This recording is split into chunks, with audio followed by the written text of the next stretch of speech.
as I close off the vision. By pushing my body up against the wall, that's much better because we've done it. But with a reactive dog, if you can find a wall and you're teaching heel and they're pushy, we know why they're pushy. If you don't know why they're pushy, just open your eyes and look at him. He wants to be out here and see everything and be involved and actively, reacting to everything. Heel. If I take a wall, I have my leash, and I want to tell him to go behind me, I simply start pushing my body into the wall. In the beginning, he won't easily go back like that, like he is right now. He will be trying to actively push past me. That is disrespectful, that gets corrected, but the reason why this is so beautiful is because after the correction, he sees the back of my leg, so the position is clearer. And he understands that what you're being corrected for is trying to push past me to see what's going on out there. I can actually feel his head creep in between my leg and the wall and literally push me out of the way. And when he does that, firm correction. And what ends up happening is he hangs, watch. I come back here, he lets me have that space. That's a little move, but that's respect. And if he's not giving me respect and I'm trying to close off his vision like this and he's trying to flow past me and literally move my body with his head like he did the first couple of times, I said, well, that's part of the reason why he's pushing on heel. So you grab a wall, you start closing that gap, and if you feel your dog really trying to push through that crack or come around this way, you got to talk to them because they're being disrespectful.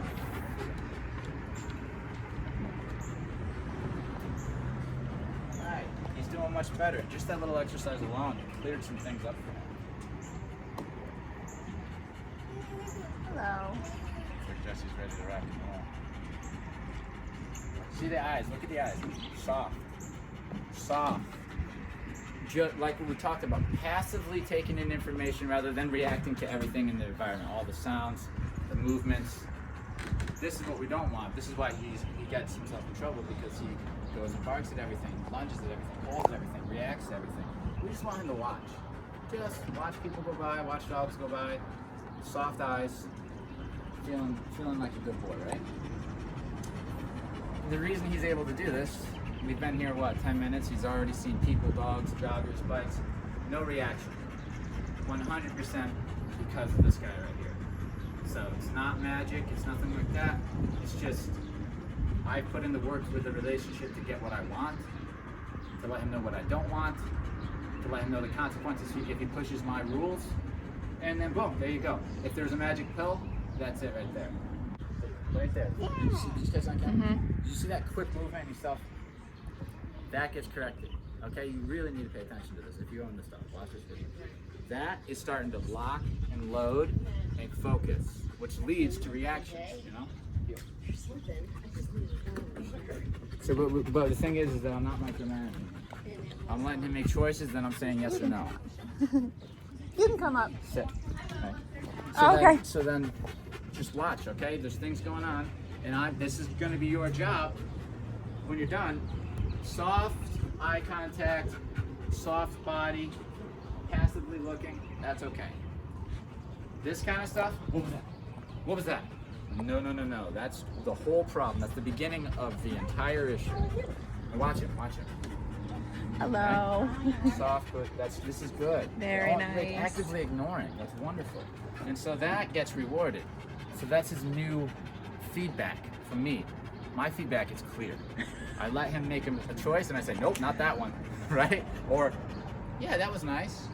And why? If he snaps his head around and he hears something, but then he's like, wait, I'm not supposed to do that, and he goes back and listens. That's fine. He's working on it. He's self-regulating. This is ideal. But as you can see, he's starting to understand how I like him to be in the world, which is just chill.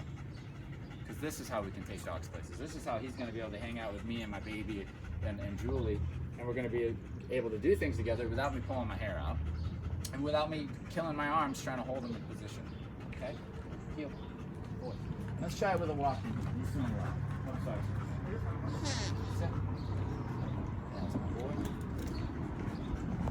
And the eye contact, never focus on, and I know that, maybe that's not a big deal to some people, but for this dog, it is a big deal. Highly reactive dogs, a leaf blows by and they go, right? This is where he came from. He had that mentality of just boom, boom, boom, exploding. So he's really coming along. And this is an important outing for him because this is probably the best he's done. This is his best outing. And he's getting a lot of this. You see when I go to pet him, he goes, oh, that's nice when he gets pet. He likes that now because that's me saying, you're not getting corrected. You're doing good. Do that more. That feels good. All right? We've worked hard to get there. So let's go try to put him through some more tests. Let's find some dogs, whatever we can find here, and see if he can continue making all these beautiful choices. Stimulated. He's stimulated. So let's just watch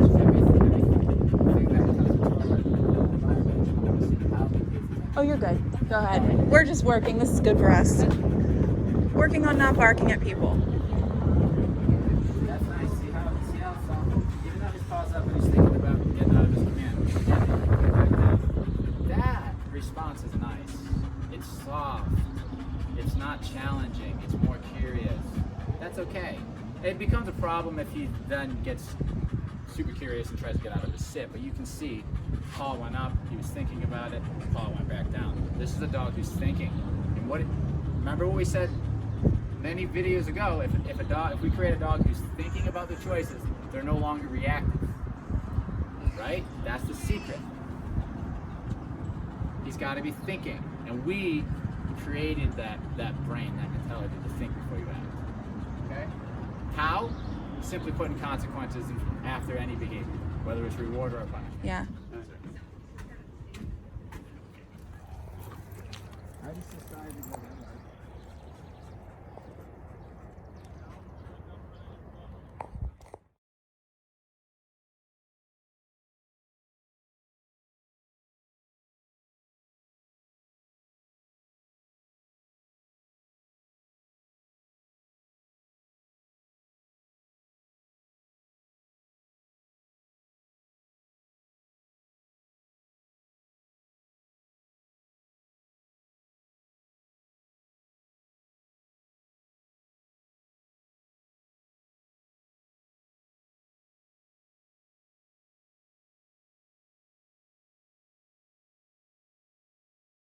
They look beautiful.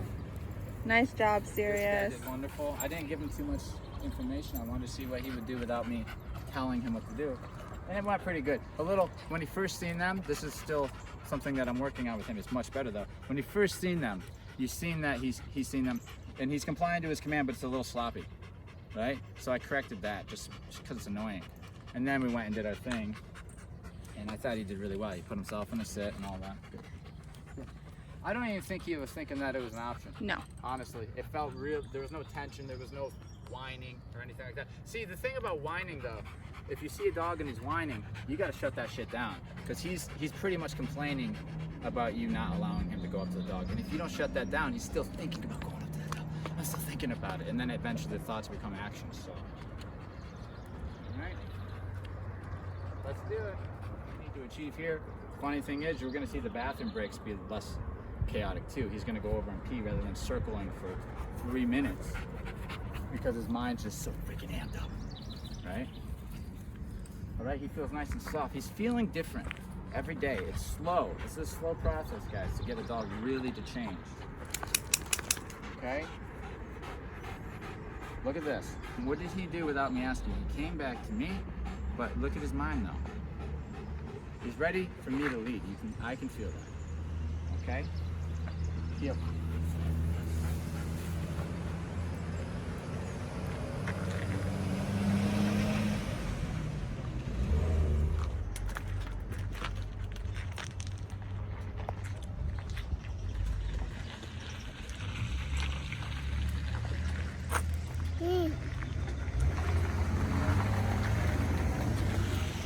This is a good exercise right here, just opening up the trunk right when we get somewhere, because this guy's natural tendency is to see things, want to go do it, and then immediately start whining. So obviously we are going to correct the whining, which will put him in a healthier state of mind to go on our adventure. If he's whining and then we just ignore it and we continue on our adventure, he's going to be pulling on the leash, he's going to be testing the boundaries, it's going to be a shit show. So with a dog like this, it's the mind. We want to make sure we know what we're looking for when it comes to a nice, healthy, respectful mind before we even go to the next step. And every step along the way, we're letting him know, stay in that respectful, calm state of mind. Otherwise, we just don't go any further, right? And that's what he's learned. So I haven't given him any direction. I'm letting him make some mistakes. He made a whine. When I first opened it, it took about 30 seconds to a minute. And there were some people here. Whine, correction. Hasn't whined since. His head's up. I haven't put him in a double down. It's decent. It's decent. You can still see though, he gets like, oh, this is for me. We're a place for me. And it's like, not anymore, dog. This is my walk, and you're coming to enhance my experience. I'm not coming down here to make sure that you get to do whatever you want. That's the shift in his brain. He hasn't made it there fully because I have to create it every time. When we know the job is near completion is when I don't have to create it when we get here and then go. He just snaps into this respectful, calm, working state of mind. Right now, you open this trunk, he's thinking, this is an amusement park for me, right? So for him, he thinks this is for him to go explore. He's going to learn very soon. Every outing that we do from here on out, none of them are for him. Not a single outing is going to be for him. It's 100% for the humans. That's where his problem is. He thinks it's the dogs. This is, you're here for him. And that's what needs to change, right? So watch how we do it. I let dogs like this make choices, and then I correct for the wrong choices. And that's the easiest way. Instead of trying to get them to do everything you want perfectly right from the beginning, start letting them make some mistakes, correcting them. Those mistakes kind of go away, then we'll start directing them. First thing I'm looking for, any disrespect, right? If I tell him it's time to come out of the car, if he's in the mindset that this is my time, his time, and he gets to have fun, he's going to play, he's going to run and start pulling instantly. And that gets corrected right there. From the minute he gets out of the car, if he doesn't hover around me and say, what are we doing? Like he should, like a good boy, and he goes and tries to do his own thing, very firm correction. I'm not kidding. I'm saying 50, 75, 100. We're not messing around with a guy like this. So I'm gonna let him do what he's gonna do. Break. Okay, better. Because how did we get that result? Well, the past 2 times he'd go wherever he wanted and he'd be correction. Now we look at the mind.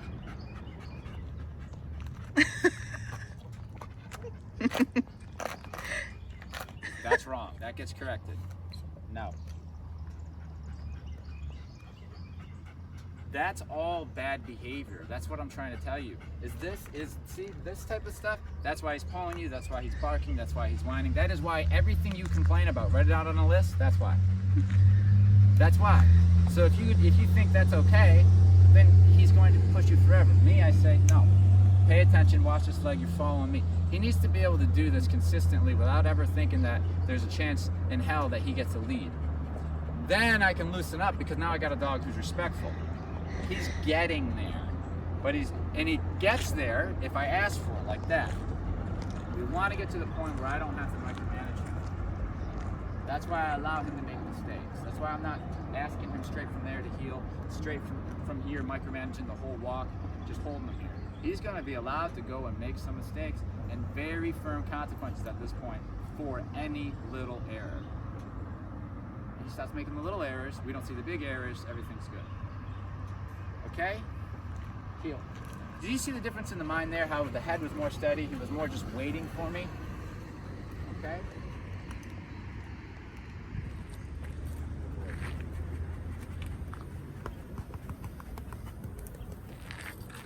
Good. Another thing about him, I know there's just so much information, but he's starting to enjoy being pet, which is really important for a dog for a pet, right? Because that is a quick reward that we can give that will actually mean something. But if we give our dogs everything and we never give them discipline, we never have them earn anything, they don't appreciate anything. They definitely don't appreciate that, right? But if we live with them in a certain way, they really appreciate a little pat on the head, which makes that valuable. So when I say good boy, he's likely to do that again because it is powerful. Okay? If it means nothing, it doesn't work. Same with no. If I say no and he doesn't listen, it doesn't work. Right? We need good boy to feel good and know to put the boundary of that's off limits. And he believes it. Okay. Boy. Yeah, it's my boy jumping in. You know, this guy has, you know, the thing about it, this guy, he came with so many little issues. Even getting him in the car is a problem. Not mentioning the drive where he's barking his head out at anything outside the car. Getting him into the trunk, he wants you to lift him, or he doesn't want to get in, or he wants to get in when he's not supposed to. It's all just a mess. Just taking a dog like that anywhere is just stressful. So our goal is to make it so it's not stressful, and we're enjoying the company of our dog, so that they're enhancing our lives. And he's starting to get to that point where I go out on these little outings and I'm like, wow, that was actually enjoyable. The first few were like, oh, I'm dead. So much work. Boy, we got more work to do, but we're headed in the right direction. Boy.